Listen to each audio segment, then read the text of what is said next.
Whether you're a suburban athlete or an Olympic champion, you've got to work hard to get results. We've put over 15 years' experience into developing Active Man, combining vitamins, minerals and proteins. Active Man helps provide you with the nutrients you need to optimize performance and assist recovery. Discover the Active Man range, now available. Active Man, power up. Welcome to this week's Power Progress podcast, and the guest speaker is me. I was speaking to my colleague, my editor, and we come to the decision it's probably a very good time to just have me purely speaking to you, give you a little bit of education in regards to, a certain segment, what I do on a day-to-day basis and what I do personally for myself. So we thought the best way to do that is to target more the food and drink. So I had a discussion and we thought, hey, let's go into detail about what my version is of a flexible diet. And I'm actually living that right now because I haven't got any shows, and goals particularly is kind of just maintain, but at the same time, try to continue to gain muscle, even if it's just a little tiny bit of muscle. But I want to do it in a way which isn't going to compromise too much body fat. And I'll cover this in a video on my YouTube actually, that there's certain focuses throughout the year, whether that is what I call shifting, or whether that's shaping of some sort, or gaintaining is the thing what I'm actually doing right now. And there's certain ways you can do that. And that's what I'm going to go into, the flexible diet approach. And there's actually 4 principles what I follow all the time. And I'm a strong believer of whatever plan you're on right now, you want to make sure you be able to sustain it. Because what's the point of making a change if it isn't sustainable and it's going to be grueling for you, and in the end you're going to end up just giving up. And in some cases you can sabotage everything you've done and end up worse than when you started, and you don't want that basically. So I'm a strong believer of doing the flexible dieting approach because you're going to get your result. It might take a bit longer. One of the sayings I say, get there steadily but definitely, not get there really fast but not necessarily last. So just remember that concept whenever you're starting something, particularly in the fitness industry where everyone wants everything yesterday. And we know that in everything in life, if you do things sustainably, you are going to maintain it, or you've got a lot more chance of not falling back to square one. And that's why I'm really passionate about this flexible dieting approach, which I'll follow. But again, everyone's so different. So I would say take these principles, maybe do an element of practice, and maybe you'll sort of adapt it which suits you better. But let me go into the first principle, which is a misconception in a lot of ways, because I think there's all these magical diets which gives you results. But number one, just remember this. How much you eat is more important than what you eat. So let me go into that a little bit more detail. As in, calorie intake is the most important. So there's 2 things you've got to consider with this. If you want to lose weight, then your calories, what you're putting in, needs to be less than what you're burning up. And vice versa. If you want to put on weight, you want to make sure that the calories you put in is more than what you're burning. And that's how you put on weight. So there's no sort of bells and whistles around it. That's number one. That's the fundamental. So how do I do that? Well, I've got a watch on. So this actually will record your step count. There's loads up there. I'm not going to endorse the particular one what I'm wearing, but just remember that if you are tracking what you're burning up, it's going to make it a little bit easier. It's going to take the guesswork out of it, and it does it for you as well. And the good thing about most of these watches, it actually also records your sleep. So you can actually monitor how good your sleep is as well, which is super important, which I've covered that another time. I'll cover that on a video. So that's number one. So once you've actually tracked everything, how do you know what you're consuming? Well, you may need to track it. So you get a food tracker. The one I use is MyFitnessPal, and I've covered that a lot, but there's loads of them out there. But most important thing, if you want to lose weight, which most of my audience tend to be more down that route, then get a tracker to monitor your steps, and then it tends to have an app to work out what you're burning per day. And then what you do is you record all your food in, and then you can work it out. Now, general concept when it comes to losing weight, that if you want to burn 1 pound of good weight, you tend to need to burn up 500 calories per day. So that's 3,500 calories deficit to burn up 1 pound. And then if you want to burn more, then obviously you can work that out. Now, I would say if you can lose 2 pounds a week, that is a sustainable weight what you can lose, okay? And you may lose more some weeks, but in the end, it should balance out, all right? And obviously, if you go off the tracking itself, then you know if you want to burn 2 pounds of good weight, you want to be doing a calorie deficit of 7,000 in a week. Now, if you want to eat quite a lot more food, you don't want to make it too grueling, then you're going to have to get your step count up. But that's not always realistic. It depends on what type of job you got. Like for me, I'm very physical. I probably will burn up some way around 3,500 up to 4,500 calories in a day. So therefore, to burn 2 pounds of weight in a week, it's going to be a little bit easier for me than someone else, because I can still burn a lot of weight from just having 3,000 calories what I'm eating. So that kind of makes it easier. But if you're an office worker, then that may be a little bit different, because you may not even get your 10,000 steps in. So, but what I would say that is just remember you're on your own journey. So when you start tracking your movements, just try to do a little bit better than what you did yesterday or the week before. So most people start me work in an office or sit down a lot, they'll probably be lucky to burn up 5,000 calories in a day of neat energy.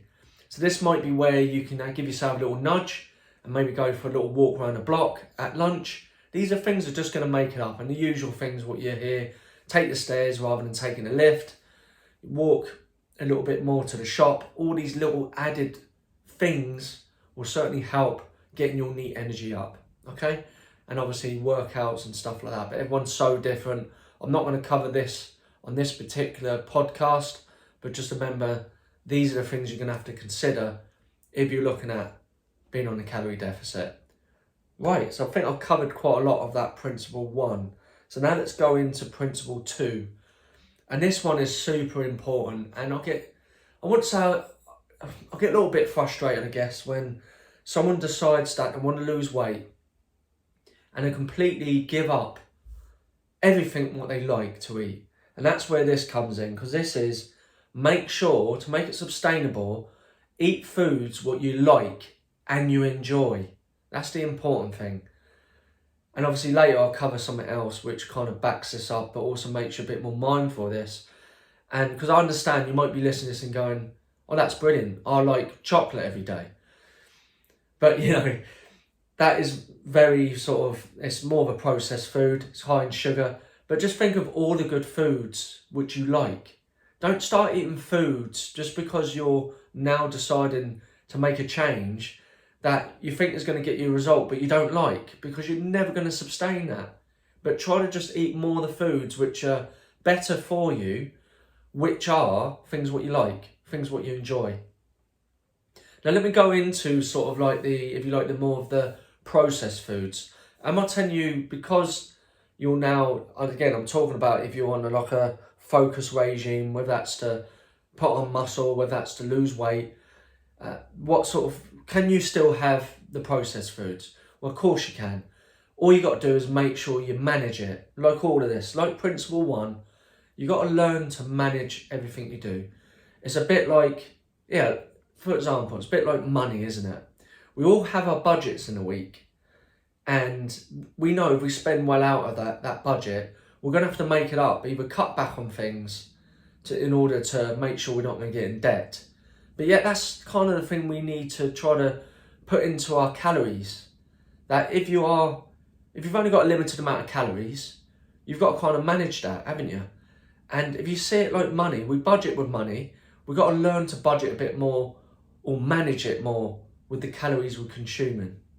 So yeah, so make sure you enjoy the food and make sure you like the foods, what you're going to do on a continuous basis. I'm going to go into now the sort of, if you like, entertainment foods.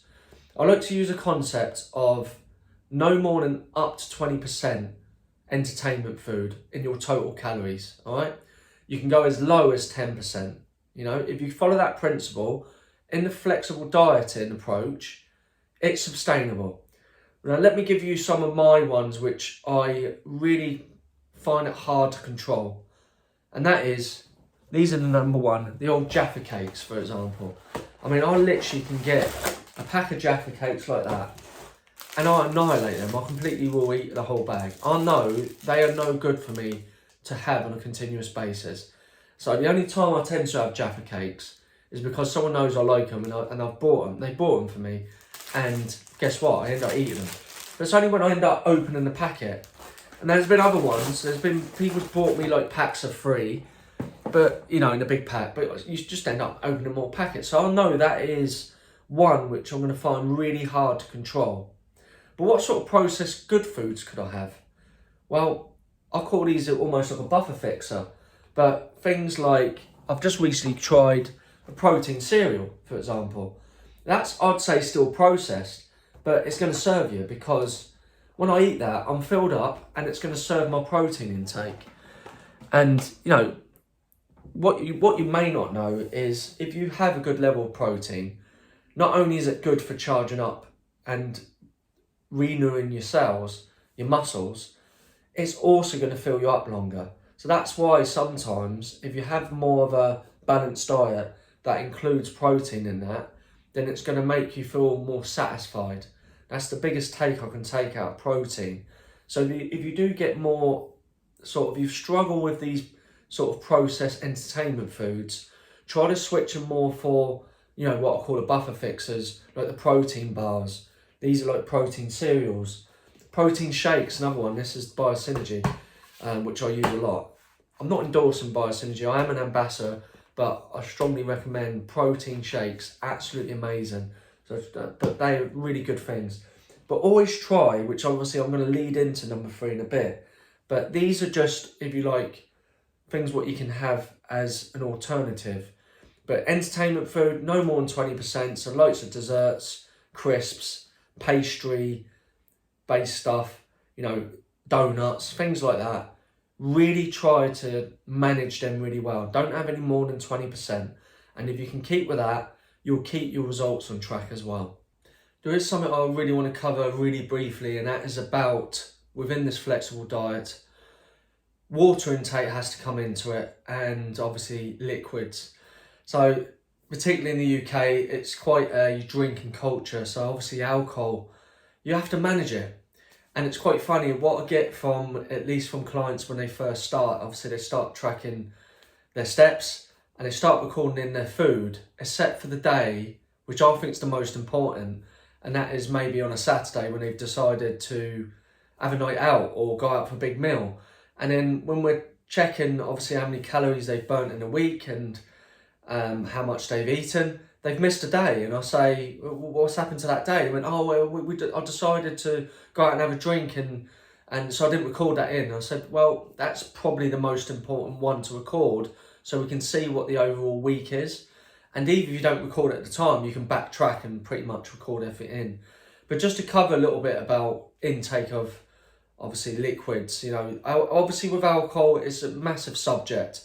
But with that, I spoke to someone just the other day and I said, you know, when you go out, what's your average, what you have?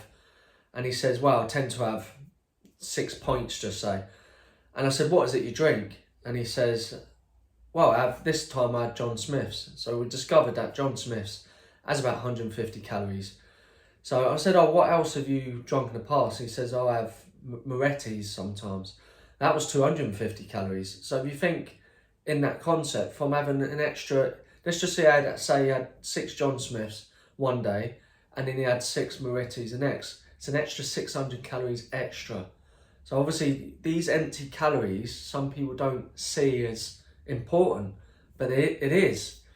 So when we go back to foods, what you like, including drinks, of course, if you don't like plain water, then how can you increase more water? Well, there's other ways. In fact, I'm going to have a bit now. That's filtered water, which I choose to have as opposed to just plain tap water or bottled water. But yeah, so some of my clients have something like, sugar-free juice, like that. So a little bit of juice in the glass with your water, it encourages them to drink more. So that's one little trick we can do. When you go out, you might choose to still go out and drink, but you might choose more of a lower calorie options. So that might be where you can have your gins and vodka, and you can have, the sugar-free Coke and lemonades and tonic, all going to be a lot less calories, which is going to be a much better in terms of not getting a sort of big lift in sugars. That's something I'd strongly recommend. In fact, I've done a post the other day about sugar zero Coke and obviously Pepsi Max and all these different ones. So I'm not going to go too much into that, but obviously it is a little bit of a grey area. It's had a lot of studies that it's not that harmful for you. I mean, there is talks of certain sort of sugar-free stuff which the chemicals in it can be not very good for you. But my concept is, if it's not all the time, your body will flush it out. I mean, let's face it, there's chemicals in food. Some chemicals that doesn't even have to be shown in packet. So if we use the concept that we're having a lot of nutrients in our diet and we're drinking water to flush you out, from what I know in terms of education out there, that'll be enough to combat the extra chemicals you're going to get. But do your own research. I have to do a little disclaimer here. You have to do your own research and go off your own knowledge and education and take where you want. And of course, you use your own beliefs with that one. But yeah, now let's go into the next principle. But I really wanted to cover that briefly with the water, which leads on to principle number 3. And that is, select food on each meal, if you can, which is high in nutrition and also have lots of minerals in it. So a good approach, what I'll do with this, and this is just something which you may want to think about.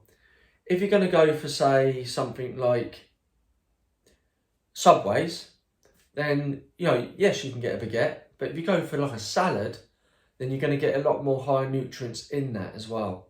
So that might be, if you are someone who eats on the fly, just think about these sort of fast food places, which is going to keep you on track and also have more nutrition in it. Other little approach, what I tend to do, what works really well, is if I do go for something like, if I go into a place to have breakfast, I try to sort of put some salad with it, That might be good, a little approach. May not be for you, but just think of things what you can add. Maybe a tomato, mushrooms, peppers, these things you can add with your meals. Just think of each of your meals. So whether that's going to be 3 meals, 4 meals, whatever it may be, how can you add nutritious foods in with it? So that's really important if you follow that concept. And even when I think about if I'm on a fly and I've not prepped my food, which sometimes if I'm doing a business thing and I've hit the road and I forgot my prep food, or I haven't even bothered doing the prep food, these are the things what I consider, and this is what I use as a flexible diet approach. And worst case scenario, that's again where the compromise fixes come in. Again, the protein shakes, the protein bars, all these type of things, which is going to be really satisfying. And yeah, there may be an element of processing it, but at least they got nutrients in it, which can help you. One of the things I would say is try not to rely on these on a day-to-day basis, but they're really good and handy to use for if you need them, and that's what's fantastic about them. Yeah, so just start thinking about it. Think of all the foods which is high in nutrients, high in minerals, which you like, not what you don't like. Like I remember one of my preps, I was informed to do certain foods like, well, I started liking avocado, which I'll go into in a minute, but it said I'll start having courgettes but I don't like courgettes, so I'm not going to eat them, so asparagus is another one, which was quite a common thing I was asked to add in my prep, but I didn't like them, so it was only so long I was going to last before I started, sort of rebelling against eating them. So yes, think about the nutritious stuff. Some things you may need to trick yourself on, and I'll give you a story with this one. When I was younger, I had the idea that I didn't like fish at all. I really didn't like it. So what I started doing is I started seasoning the fish with spices. because obviously again, I didn't really know whether I liked them or not. I just had that concept I didn't like them. And so what I've done is seasoned them with chilies, and then I actually started liking them. And then in time, I don't even need the chilies anymore. But some things I tried to trick myself to like, I didn't. But at least try to be more open-minded and think, what sort of vegetables maybe what you don't have that much, which, you know what, if you had it more, it could be much better for you. All right, and then think how you can trick yourself to liking them more. And it might be just adding some more types of seasoning in it. So that's how you can trick that. But yeah, if you don't like them, then don't start them in the first place. But if you think there could be a chance you might be able to grow to like them. Like, I love salmon now, and I used to hate it, I really did. And a lot of people don't know this, but up to probably the age 21, 22, there was a lot of nutritious food. I had the concept, I just had in my head, I just didn't like them. And it was only when I started doing these little tricks, some of them I started liking long term, some of them I didn't. But at least I was more willing to try them anyway. That might be something we might want to consider with that. But yeah, and then it goes on to the last point number 4, principle number 4. And that is, make sure that whatever plan you're on, you want to make sure it fits into your routine. Because if it doesn't, you're not going to sustain it again. And the other factor is it might be purely that you may not want to do it in the first place. Like every now and then I'll do a fast, but I know that would not suit me on a day-to-day basis. I'm up so early in the morning doing activity, and for me in a fast, and they say if you do it long enough your body will adapt, but I feel quite flaggy for quite a while when I do an intermittent fasting, and it takes me more like 20 hours plus before I feel my body switches to another level. So far, that doesn't suit me. I'm up too early in the morning, I'm too active, and for it to click into when I benefit, it takes too long. So I know it doesn't suit me. But some people are the opposite to me. Some people really don't like breakfasts. So, and then they try to force having breakfast in the morning. But again, if that doesn't suit you, that's fine. The other little trick, again, when we go back to routines, if you think something can fit into your lifestyle, but you're not quite there yet in terms of whether you think you can handle it, one of the things I did do with the fasting to make it more make me cope with it better is I went through a phase where I tried to expand how long I could fast for. So what I did is I didn't all of a sudden wake up in the morning and think, right, I'm not going to eat until 1 o'clock in the afternoon. What I did do, I used an approach that I just kept edging it towards it. So at the moment, for example, I have my first meal at 5:45 in the morning because I'm up that early, and I'm going to do a HIIT session. So I like being fueled before my HIIT session. What I did is, in order for me to cope with it easier to fast, the first week when I knew I was going to fast, I started on the weekend because I knew that I'm up a bit later, and I didn't have my first meal until 10. And I did the same on Sunday, and then I did the same on Monday. And then what I done that week, I stuck it at 10. And then the week after, I shifted it more towards 11. Then I shifted it more towards 12. And eventually I shifted it to 1. And then I could cope with that better. But again, with my lifestyle, I knew it wouldn't suit me. So I went back to what I was doing. But I could cope with it better by just nudging it slowly towards it. So that might be a case of you. Maybe you really feel you need to have breakfast. It's just your body's not used to it. So what you can kind of do is, if you're used to eating, say, 12 o'clock, you eat your first meal at 11 o'clock. And then you do it more 10, and that's how you do it. If it's more of a concept you're used to eating really late at night, but it doesn't serve you quite well enough because you're not sleeping, because it's sitting on your stomach or whatever, but you're used to it, again, just nudge it back slowly. These are just little tricks what you can do in order to get an ideal routine with your lifestyle, all right? So look at your lifestyle and think, what one would fit me best? Not one what you feel you wouldn't like, but what one would you think would fit best for you? And then you can start thinking about how you can nudge towards that. But a lot of people, when they start a plan again, they just go with this routine and goes up, if it's little and often, and let's just say, they're busy at work and they've only got they can eat before they go to work, they've only got a lunch break, and then they're eating dinner, but now they're trying to force 6 meals down them, you're not going to sustain that. So that you just got to kind of just accept that isn't going to suit your lifestyle. So just have a look at that, just be mindful of it. So that's all 4 of the principles which not only do I follow, but I also give my clients and obviously educate them with. Now, one of the books what I strongly recommend, which I've got a lot of these principles for, and obviously he's a hero of mine to be honest with you, is Michael Matthews. This is the book, and that is Bigger, Leaner, Stronger was the original, and this is Beyond Bigger, Leaner, Stronger, which is the advanced one. But that has taught me so much over the years, and you're going to get so much stuff if you read that one. So I'd strongly recommend have a read, and that's when at the beginning is where I first got the principle of the flexible diet, and that was the one I took it from. So obviously I made little adaptations for me, but that was excellent, and it really opened my eyes up about a lot of meal plans, and obviously there isn't one way basically. But let me just go through the 4 principles again in case you completely forgot from the beginning. So let's go through them. So number 1, how much you eat is more important than what you eat. Number 2, eat the foods what you like and enjoy to make it sustainable. Number 3, select food each day that is nutritious and high in minerals. And again, I like to use the concept of each meal you have, just look at it and think, how can I make that more nutritious?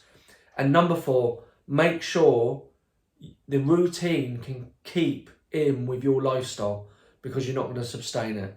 And they are the 4. And again, very different, because normally I've got guest speakers, and I will continue to have guest speakers, but it'd be great to hear from you. Remember, this is always out on Wednesdays. It's on my YouTube video. It's on all the platforms to watch the podcast. And you know what? If you've been listening to me or watching me each week, it'd be fantastic to hear from you. So please, it really does help reach more people like yourself. Please leave a review, give me some feedback, and constructive feedback is always welcome. If there's something you want me to discuss or you want me to cover, anything whatsoever, please just drop me a message. That'd be great. Obviously, if you're watching this on YouTube, then give me a like, click that bell button and all that sort of stuff so you can get notifications. If you're listening to me, then obviously do what you can to make sure you're going to be notified each week, because it's out every Wednesday. This is series number 3. I love doing it. I love reaching out to you, and I'd like to hear from each of you if you can. That'd be brilliant. Thank you very much, and you'll see me next week. See you later.